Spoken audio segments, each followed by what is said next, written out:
Bismillahirrahmanirrahim. Assalamualaikum warahmatullahi wabarakatuh. Saya Windy Listriani dengan NIM 2122334. Dalam video ini saya akan membahas tentang materi sejarah kebudayaan Islam pada bab 5, yaitu Daulah Mamluk Pelanjut Kemajuan Kebudayaan Islam, kelas 8 MTS dan sederajat. Yang pertama yaitu proses berdirinya Daulah Mamluk. Daulah Mamluk merupakan daulah para budak yang berasal dari beragam kelompok, suku, non-daulah, dan membentuk sebuah pemerintah yang menggantikan Daulah Ayyubiyah yang telah berkuasa selama 79 tahun di Mesir, yaitu antara 1171 sampai dengan 1250 Masehi. Nah, para penguasa ini menegaskan kekuasaan mereka atas wilayah Suriah sampai dengan Mesir yang dikuasai oleh tentara salib. Kemudian, kelahiran Daulah Mamluk. Daulah Mamluk berkuasa di Mesir pada tahun 1250 sampai dengan 1517 Masehi. Daulah Mamluk ini berfaham Islam Sunni, serupa dengan pendahulunya yaitu Daulah Ayyubiyah. Kemudian fondasi kekuasaan Daulah Mamluk diletakkan oleh penguasa pertamanya, Sultanah Sejarah Ad-Dur. Ia menerbitkan keping mata uang yang menyandang namanya dan pernah memerintah agar namanya disebut-sebut dalam khutbah Jumat. Kemudian Daulah Mamluk ini terbagi menjadi dua, yaitu Mamluk Bahri dan Mamluk Burji. Di mana kedua mamluk ini akan kita bahas di slide selanjutnya. Nah, yang pertama yaitu Mamluk Bahri. Penguasa Mamluk Bahri ini adalah Sultan Izzuddin Aibak yang berkuasa tahun 1250 sampai 1257 Masehi. Awalnya ia ini adalah panglima utama Daulah Mamluk. Mamluk Bahri pada awalnya adalah pengawal-pengawal yang dibeli oleh Khalifah As-Salih Al-Ayyub dari Daulah Ayyubiyah dan menjadi sultan di kemudian hari. Nah, sedangkan yang kedua itu Mamluk Burji. Pendiri sekaligus Sultan Mamluk Burji pertama adalah Sultan Qawalun yang berkuasa 1279 sampai dengan 1290 Masehi. Mamluk Burji tidak mengenal konsep kekuasaan yang diwariskan dan tidak menerapkan kebijakan nepotisme. Tahta kekuasaan menjadi milik siapa yang mampu meraihnya. Kemudian, Sultan Daulah Mamluk.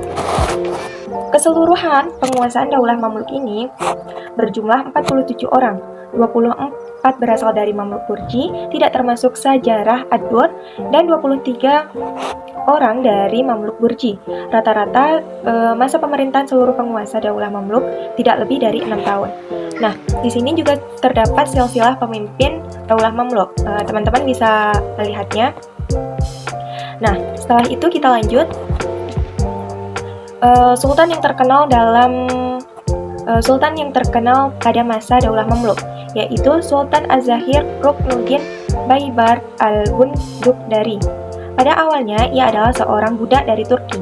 Nama Al-Bundukdari diperoleh dari tuan pemiliknya di Hamah sebelum dibeli oleh Sultan Az-Zahir Al-Ayyub. Sultan Az-Zahir Ruknuddin Baybar Al-Bundukdari menjadi Sultan Daulah Mamluk yang agung, penguasa, dan pendiri sejati kekuasaan Daulah Mamluk. Nah, keperwiraan Sultan Az-Zahir Ruknuddin Baybar Al-Bundukdari ini yaitu pertama berhasil mengordinasi angkatan perangnya, membangun kembali angkatan laut, dan memperkuat benteng Suriah.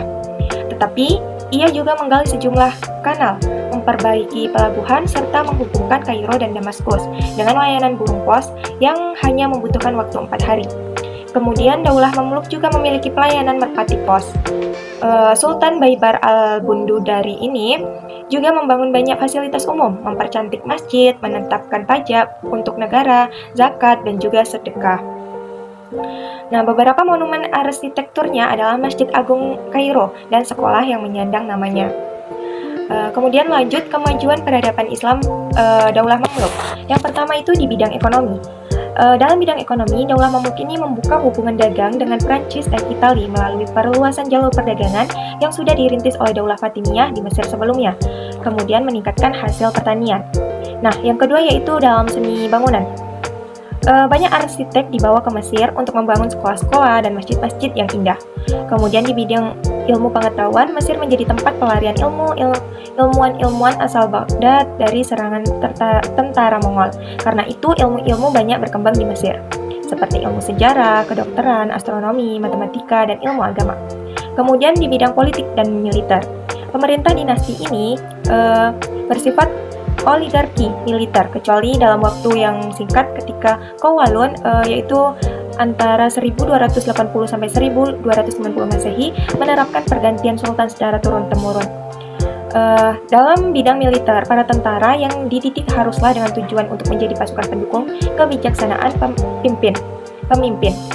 Sultan akan diangkat di antara pemimpin tentara yang terbaik, yang paling berprestasi dan mempunyai kemampuan untuk menghimpun kekuatan. Nah, Daulah Mamluk juga menghasilkan buku ilmu kemiliteran. Nah, selanjutnya yaitu sistem pemerintah. Bentuk pemerintah oligarki adalah suatu bentuk pemerintahan yang menerapkan kepemimpinan berdasarkan kekuatan dan pengaruh, bukan melalui garis keturunan. Sistem ini merupakan kreativitas tokoh-tokoh militer Daulah Mamluk yang belum pernah berlaku sebelumnya dalam perkembangan politik di pemerintahan Islam. Nah, runtuhnya Daulah Mamluk. Kemajuan Daulah Mamluk ini tercapai berkat kepribadian dan wibawa sultan yang tinggi, menciptakan militer yang kuat dan menjaga kestabilan negara yang aman dari gangguan. Akan tetapi, ketika faktor-faktor tersebut menghilang, Daulah Mamluk sedikit demi sedikit mengalami kemunduran. Nah, itulah tadi pembahasan sedikit mengenai Daulah Mamluk. Mudah-mudahan teman-teman dapat memahami apa yang telah saya jelaskan tadi. Mungkin hanya ini yang dapat saya sampaikan. Salah dan kurangnya saya mohon maaf yang sebesar-besarnya. Akhirul kalam, wassalamualaikum warahmatullahi wabarakatuh.